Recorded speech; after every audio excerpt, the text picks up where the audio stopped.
प्रेमचंद्र का एक चित्र मेरे सामने था जिसमें वह अपनी पत्नी के साथ फोटो खिंचा रहे थे। सर पे मोटे कपड़े की टोपी, कुर्ता और धोती पहने हुए थे। कनपट्टी चिपकी हुई थी। पाँव में कैनवस के जूते थे जिसमें लापरवाही से उपयोग करने पर छेद हो गया था, जिससे बंद में छेद डालने में परेशानी हुई थी। दाहिने पाँव का जूता तो फिर भी ठीक था, मगर बाहें पैर में बड़ा सा छेद हो गया था। मैं चेहरे की तरफ देखता हूँ और सोचता हूँ, अगर फोटो खिंचाने की यह पोशाक है तो पहनने की कैसी होगी।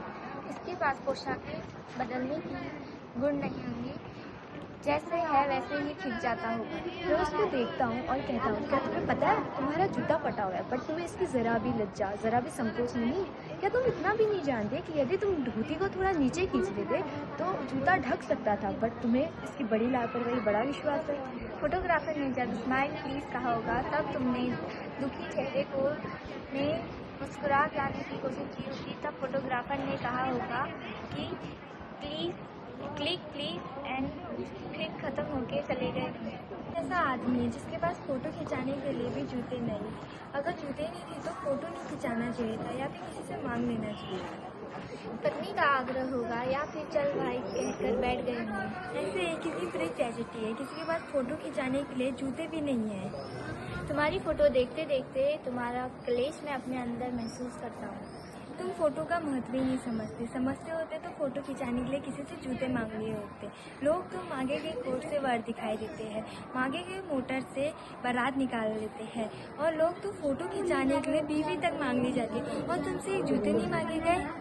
टोपी 8 आने पर मिलती है। उस जमाने पर तो एक जूता 5 रुपए से कम में नहीं मिलता था। अब तो जूते की कीमत और बढ़ चुकी है। अब तो एक जूते पर 2500 टोपियाँ निछावर हो सकती हैं। जब मैंने आपका फटा हुआ जूता देखा तो मुझे बहुत बुरा लगा। आपको तो लोग महान कथाकार, उपन्यास, स्मार्ट युग, प्रवर्तक जैसे कई चीज़ों से पुकारते हैं, लेकिन फोटो में आपका जूता फटा हुआ था। मेरा जूता भी कोई अच्छा नहीं है, पर यह ऊपर से देखने में अच्छा है। मेरा अंगूठा जूता फटा हुआ है, इसका तला गिर गया है और पंजा छिल गया है। अंगूठा नहीं दिखता है पर पंजा छिल जाता है।